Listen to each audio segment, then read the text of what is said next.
Bonjour, c'est Ursule encore. On est le 3 novembre 2021.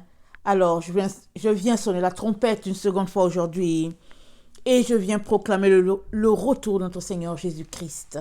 Soyez bénis. Amen. Alors, quand la vérité est cachée, qu'est-ce qu'on fait? Amen. Quand on traverse une période où on ne sait plus où est la vérité, qu'est-ce qu'il faudrait faire? Amen. On est vraiment dans cette période-là sur la terre où tel dit voici la vérité, tel autre dit voici. C'est la confusion la plus totale.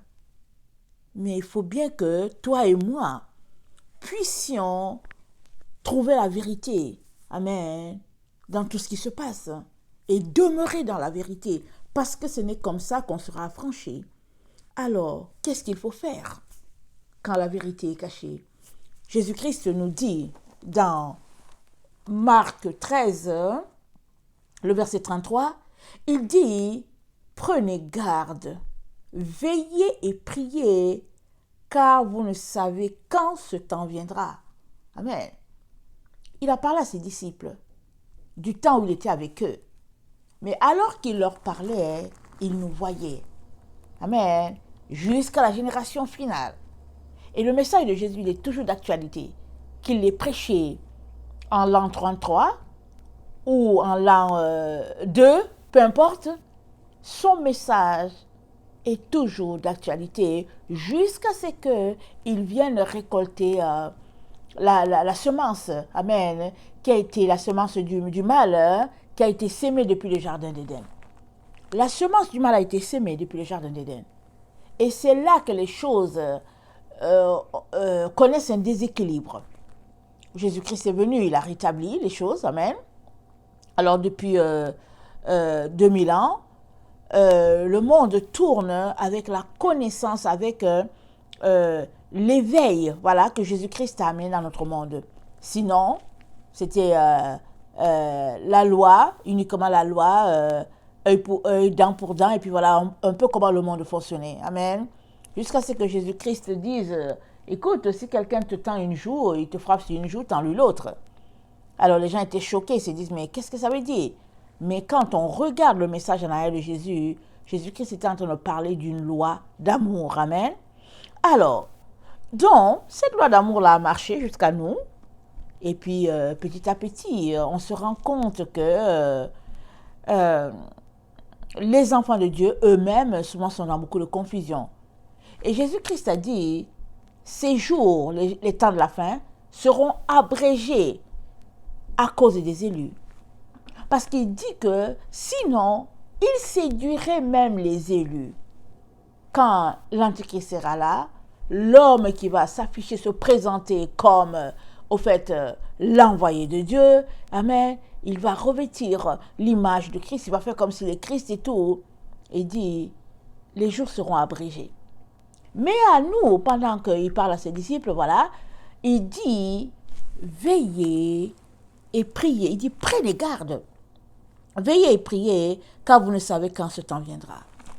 Vous savez, il n'y a pas un autre conseil, amen, que de veiller et de prier. Parce que les jours dans lesquels nous sommes, les temps dans lesquels nous sommes sont des jours très mauvais. Alors, veiller, ça demande vraiment, je vais vous dire, un travail énorme. Souvent, quand on est fatigué, on se dit, on va dormir. Mais, on doit veiller. Ça veut dire que quand bien même tu serais fatigué et que tu veux dormir 6 heures, ça veut dire que tu devrais t'organiser pour dormir 4 heures et puis prendre des petites bouchées de sieste de 30 minutes par-ci, 30 minutes par-là, afin de rester connecté à la présence de Dieu. Parce que Jésus-Christ a dit quoi? Il dit, priez sans cesse. Alors quand on s'arrête humainement, on se dit, comment est-ce qu'on peut prier sans cesse?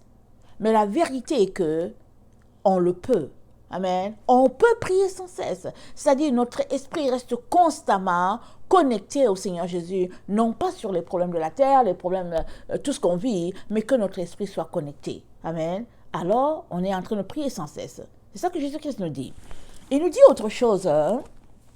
dans Romains, amen, alors que Paul apporte son exposé sur ceux-là qui cachent la vérité, amen, afin d'élever le diable dans ses valeurs et puis dans ses croyances, amen, dans sa façon de faire, dans sa philosophie de la vie.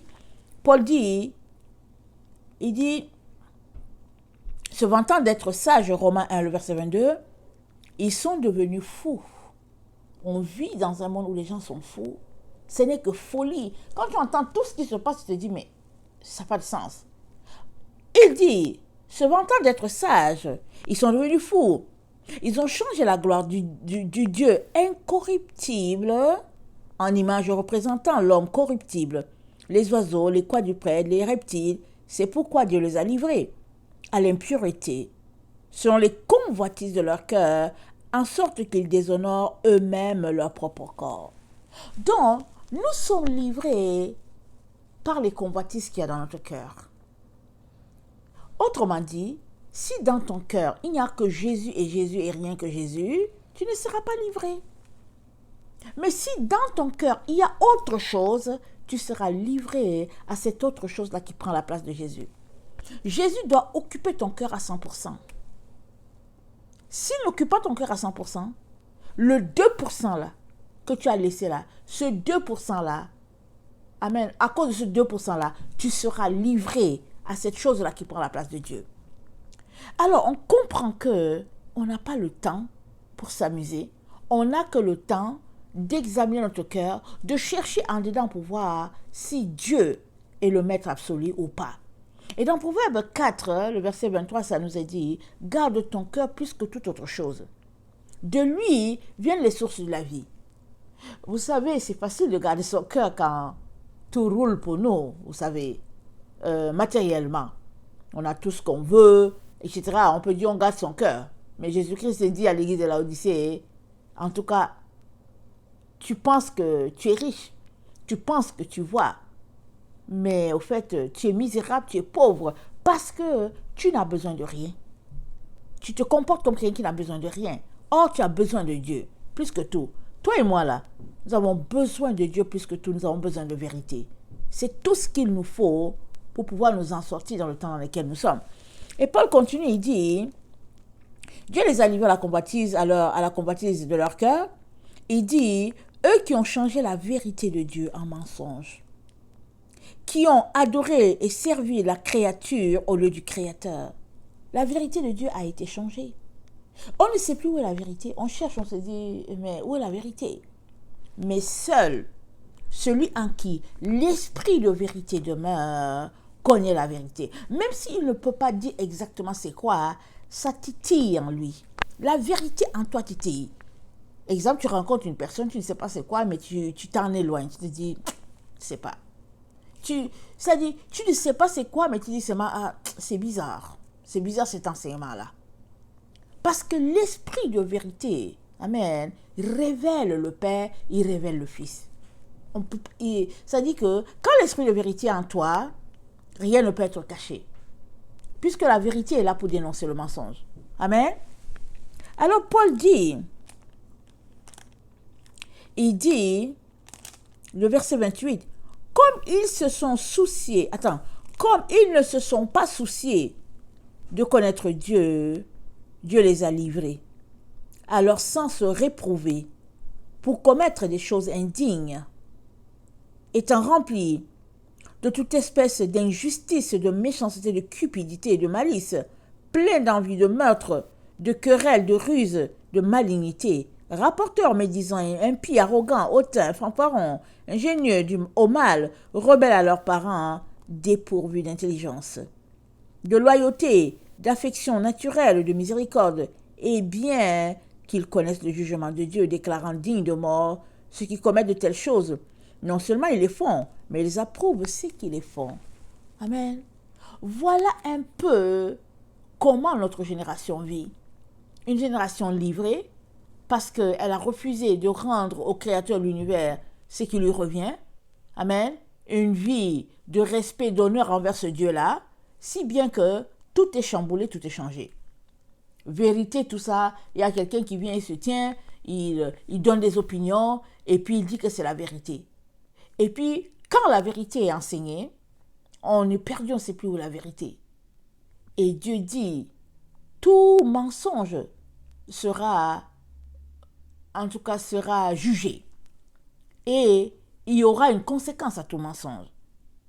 Et parce que notre génération, nous vivons dans le mensonge, nous prenons le mensonge pour la vérité, Dieu nous dit, cette génération-là, il les a livrés à leur sens réprouvé.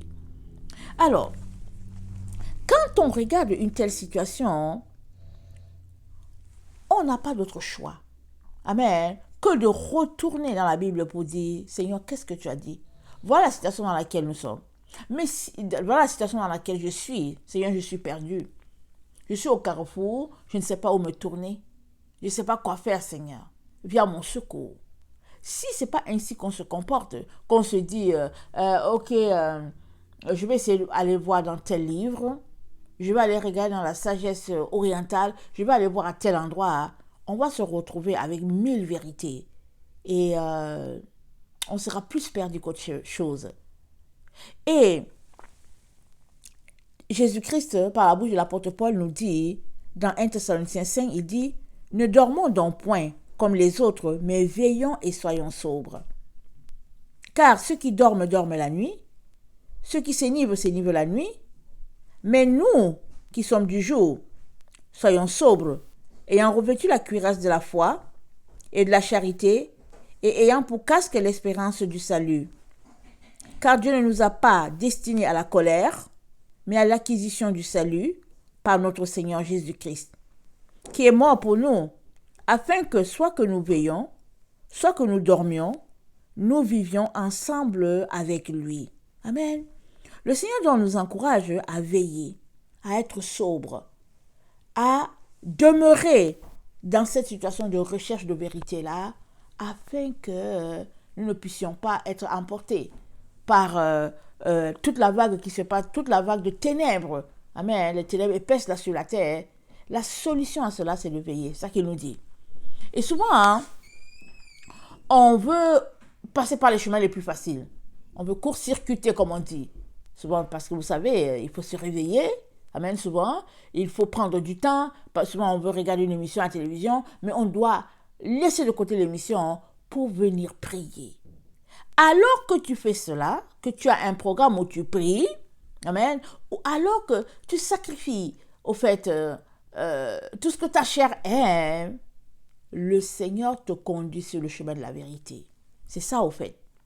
Mais si tu n'es pas prêt à sacrifier ce que tu appelles, entre guillemets, tes plaisirs à toi, ce sera difficile que tu puisses connecter à la vérité, que tu puisses trouver la vérité. Ce sera difficile. Alors, dans cette recherche de vérité-là, Jésus-Christ nous donne un conseil vraiment poignant dans Luc. Dans Luc 11, amen, dans Luc 11, il nous parle toujours, évidemment, de veiller, amen, de prière, mais il nous parle de persévérance dans la prière. Souvent, on est découragé, ok? Moi, j'ai déjà entendu des gens qui disent, écoute, moi, je prie, je n'entends rien, je prie, mais je ne vois rien. Alors, souvent, on est découragé. On se dit, bon, je ne vois rien. Mais Jésus-Christ nous donne une leçon de persévérance. Il nous dit comment persévérer, amen. Alors, dans Luc 11, il nous parle de cet homme-là. C'est écrit, Luc 11, verset 5, il dit, « Si l'un de vous a un ami, et qu'il aille le trouver au milieu de la nuit pour lui dire, « Ami, prête-moi 3 pains, car un de mes amis est arrivé de voyage chez moi, je n'ai rien à lui offrir. » Et si, de l'intérieur de sa maison, cet ami lui dit, « Ne m'importune pas, la porte est déjà fermée, mes enfants et moi sommes au lit, je ne puis me lever pour te donner des pains, je vous le dis, même s'il ne se levait pas pour les lui donner, parce que c'est son ami, il se lèverait à cause de l'importunité et lui donnerait tout ce dont il a besoin. » Qu'est-ce que Dieu est en train de nous dire ici? Il est en train de nous dire, importunez-moi. C'est ça qu'il est en train de dire. Il dit, enquiquinez-moi. Il est en train de dire, continuez de bombarder quand vous priez. Il dit, ne me laissez pas, ne me donnez pas du repos. Il donne un exemple. Il dit en pleine nuit. D'abord, l'ami sait où trouver le pain. Amen. Il sait où trouver le pain. Il est allé directement chez son ami en pleine nuit. Toi aussi, tu sais où trouver la vérité. Elle est directement chez Dieu. Amen. Jésus-Christ étant, comment on appelle ça là? Étant l'intermédiaire, la personne par qui nous pouvons passer. Amen. Tu sais où trouver la vérité? Mais la petite chose peut-être qui te manque, c'est dans qui naît le Père. Amen. Alors il dit, enquiquinez-moi. Enquiquinez-moi. Et il continue. Amen. Au verset 9, il dit, et moi je vous dis, demandez et l'on vous donnera. Cherchez et vous trouverez. Frappez et l'on vous ouvrira. Car quiconque demande reçoit, celui qui cherche trouve, et l'on ouvre à celui qui frappe. Quel est parmi vous le père qui donnera une pierre à son fils, s'il lui demande du pain? Ou s'il demande un poisson, lui donnerait-il un serpent au lieu d'un poisson? Ou s'il demande un œuf, lui donnera-t-il un scorpion? Si donc, méchant comme vous l'êtes, vous savez donner de bonnes choses à vos enfants, à combien plus forte raison le Père Céleste donnera-t-il le Saint-Esprit à ceux qui le lui demandent? Amen. Il nous parle du Saint-Esprit. Amen.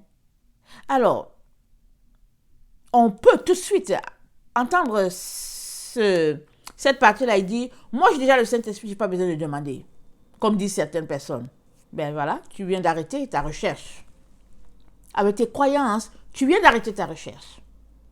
Maintenant, si tu dis que tu as le Saint-Esprit, où sont les fruits du Saint-Esprit dans ta vie? Regarde un peu.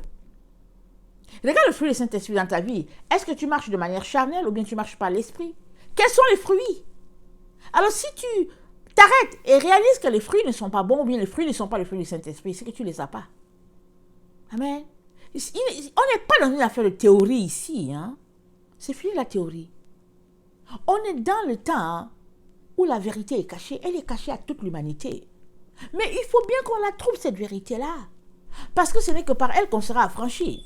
Donc, on ne se met pas à dire, oh non, je n'en ai pas besoin. Je n'ai pas besoin de ceci, je n'ai pas besoin de cela. Jésus-Christ dit, il dit, demandez, l'on vous donnera. Cherchez et vous trouverez. Frappez et l'on vous ouvrira. C'est certain que si tu demandes, il te donne. C'est certain que si tu frappes, il t'ouvrira. Certain et certain que si tu cherches, tu trouveras. Mais maintenant, es-tu persévérant? Es-tu persévérant? Parce que tu n'as pas besoin de ma vérité à moi. Amen. Je n'ai pas besoin de ta vérité à toi. Dieu merci. Si par ton canal, je peux avoir la vérité divine. Mais ce que toi et moi avons besoin, c'est la vérité de Dieu. Nous avons besoin de la vérité qui vient du trône, la vérité qui a franchi. Et le Seigneur nous donne le chemin. Il nous dit de persévérer. Nous avons besoin de persévérer. Amen. Alors,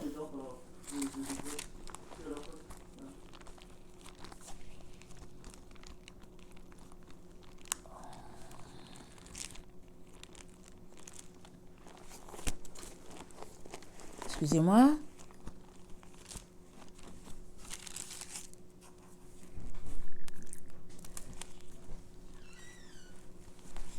Dans attendez.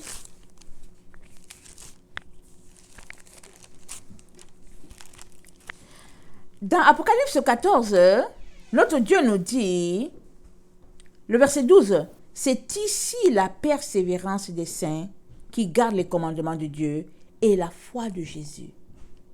Nous sommes dans ce temps-là. Si nous voulons rester persévérants, nous avons besoin de veiller. Nous avons besoin de nous réveiller. Nous avons besoin de poser des actions concrètes. Et plus que nous le faisons, pour que la vérité nous soit révélée. Nous avons besoin. J'aurais bien aimé vous dire autre chose, mais il n'y en a pas. Il n'y a pas autre chose que ce que Dieu nous a dit. On n'a pas un autre chemin. Le chemin de la vérité, c'est le seul chemin. C'est le chemin qui mène au Père. Amen. Et sur ce chemin-là, il nous dit quoi faire. se débarrasser des convoitises de ce monde, amen, s'accrocher à Jésus-Christ, amen, et veiller, et puis prier, c'est ça qu'il dit. Il dit, prenez garde. Ça veut dire, ouvre grand tes oreilles, ouvre grand tes yeux. Ça veut dire, sois illuminé, que les yeux de ton intelligence soient ouverts, c'est ça qu'il te dit. Il dit, prenez garde. Il ne dit pas à B de prendre garde pour A, il dit à tout un chacun de prendre garde. Ça veut dire que toi et moi avons besoin de donner de notre énergie, notre temps à notre Seigneur Jésus. Ça veut dire que si toi, tu es quelqu'un qui ne peut que donner 1 heure, amen, alors qu'il dit, prenez garde, il est important que tu essaies de voir comment tu peux lui apporter 1h30. Amen. Ça veut dire que si toi, tu es quelqu'un qui donne 3 heures, il est important que tu essaies de voir comment tu peux donner 3h30. Parce qu'il est question que tu puisses veiller, que tu puisses être éveillé, que tu puisses parvenir à la vérité. Amen. Afin de t'en sortir, afin d'être délivré des ténèbres. Amen. Et la vérité, nous savons que c'est la lumière. Amen. Seuls ceux-là qui marchent dans la vérité sont affranchis. Les autres, non. Ils demeurent dans les ténèbres. Et le Seigneur ne veut pas cela pour nous. Et il nous dit le chemin. Amen. Le chemin, c'est de veiller, de persévérer. Et il dit quelque chose. Il dit, quel est celui-là qui, demandant le Saint-Esprit, le Père donnerait, il a dit, quel est celui-là qui demande un œuf, à la place il recevrait un scorpion? Quel est celui-là qui demanderait du pain, à la place recevrait un serpent? Il dit, nous là, nous les parents que nous sommes, nous aimons nos enfants, n'est-ce pas? Mais il dit, les parents que nous sommes là, il nous traite, il dit que nous sommes méchants. Et c'est vrai. Amen. Il dit, le cœur de l'homme est méchant, n'est-ce pas? Il dit, mais vous n'êtes pas capable de donner quelque chose de mauvais à vos enfants. Quand l'enfant demande quelque chose à son père ou à sa mère, ils vont donner tout de suite. À combien plus forte raison, Dieu qui est bon là, ne nous donnerait-il pas le Saint-Esprit si vraiment nous le lui demandons, si nous mettons notre énergie, amen, à venir demander, à insister, amen, à être persévérant, à faire comme cet homme-là, qui allait chez son ami. L'ami lui dit, ne me dérange pas, je vais dormir. Mais il insiste, finalement, l'ami dit, allez, bon débarras, je veux la paix, je veux dormir moi, allez, prends le pain et puis je t'attends. Alors, il n'y a pas exemple plus poignant que celui-là pour montrer combien la personne était exaspérée. Et Dieu dit, venez m'enquiquiner, venez me déranger afin que vous puissiez, amen, être éclairés, afin que vous puissiez connaître où se trouve la vérité et où se trouve le mensonge. Ce n'est que dans la prière. C'est ça qu'il dit. Ce n'est que en train de veiller. Ce n'est que en train de sacrifier toutes ces choses-là que tu aimerais, amen, faire, si tu les sacrifies, parce que tu as besoin de connaître le chemin de la vérité, Dieu te dit, je te répondrai. Amen. Alors, j'ai un autre passage là que j'aimerais lire.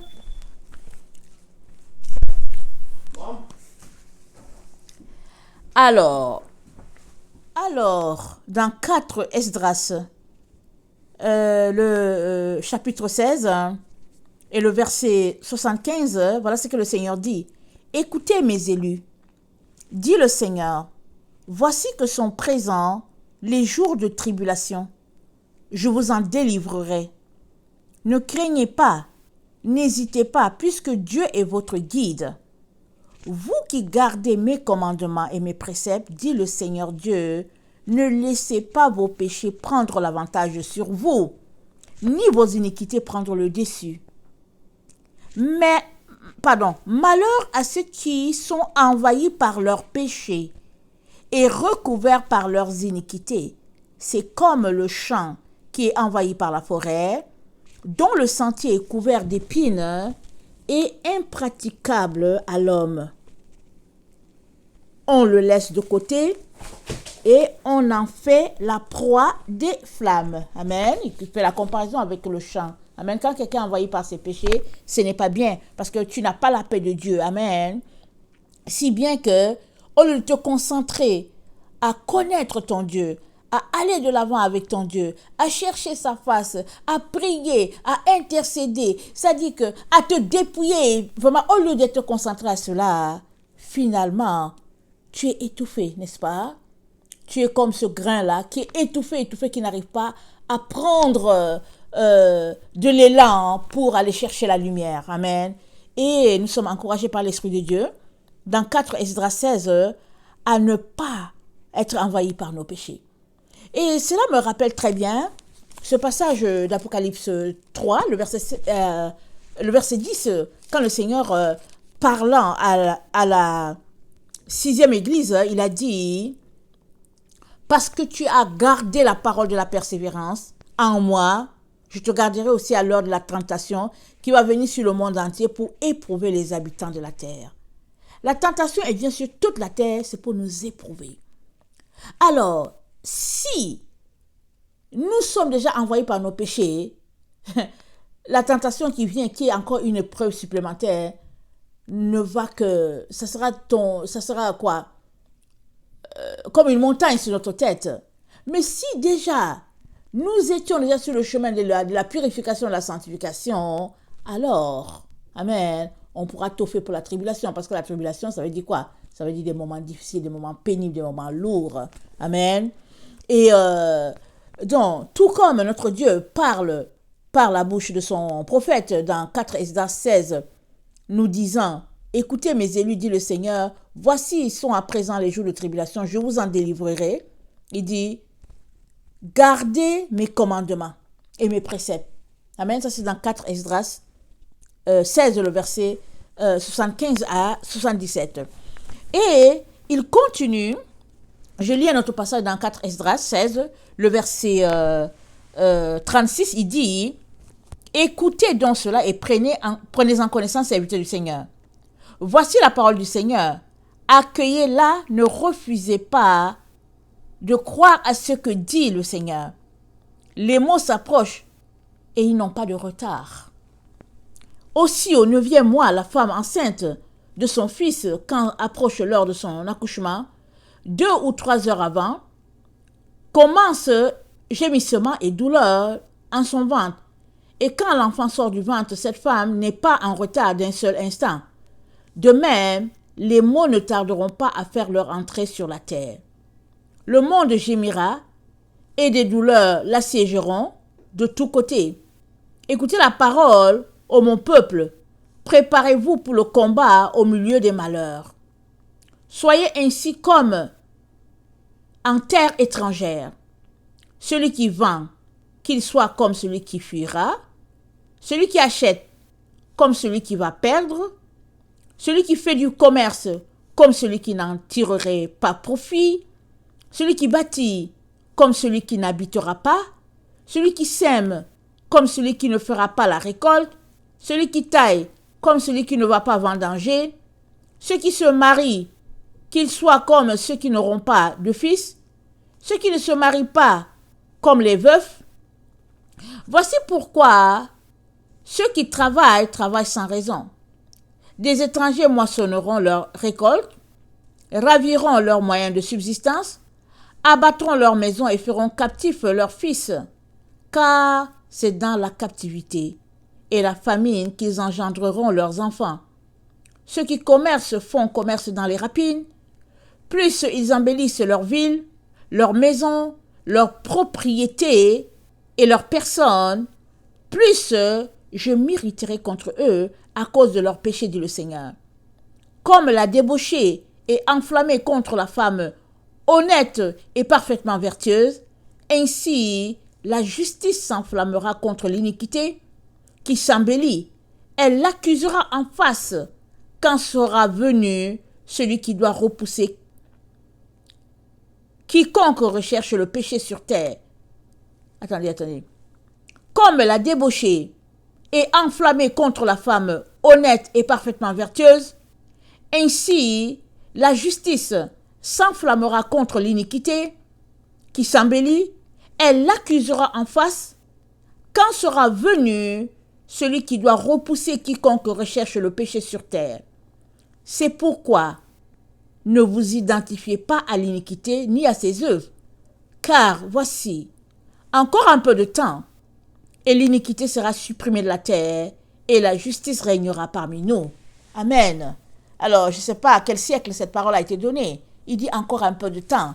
Et nous sommes dans ce temps-là où la justice, amen, du Seigneur va se faire voir. Et la justice du Seigneur, c'est quoi? C'est le millénium. Le temps, le règne millénaire de notre Dieu, un règne de 1000 ans, là où il y a la paix, là où le serpent dormira dans le même gîte que l'agneau, ce temps là où il n'y aura pas de péché, là où Satan sera lié pour 1000 ans, amen, ce temps extraordinaire là, ce temps où il n'y aura plus d'iniquité. Pourquoi? Parce que l'iniquité aura été bannie, Satan aura été lié pendant 1000 ans, amen, pour que la paix puisse régner sur la terre. Amen. Alors Dieu nous dit de ne pas nous préoccuper, à courir ça et là, de sortir de Babylone, ça dit de ne pas nous préoccuper des choses de Babylone, amen, mais plutôt à rechercher, amen, la vérité, la justice de Dieu, plutôt à nous dépouiller de ces choses-là, et alors, on aura la grâce, amen, de passer, amen, ce temps de millénium avec notre Dieu. Amen. Que le Seigneur vous bénisse, qu'il nous donne tous, amen, à tous, pardon, de rechercher sa face, de prier sans cesse, de nous dépouiller, de veiller et de veiller et de veiller. Amen. Je vous aime beaucoup et Dieu davantage. Maranatha, le Seigneur revient. Amen et amen. Soyez bénis. Amen.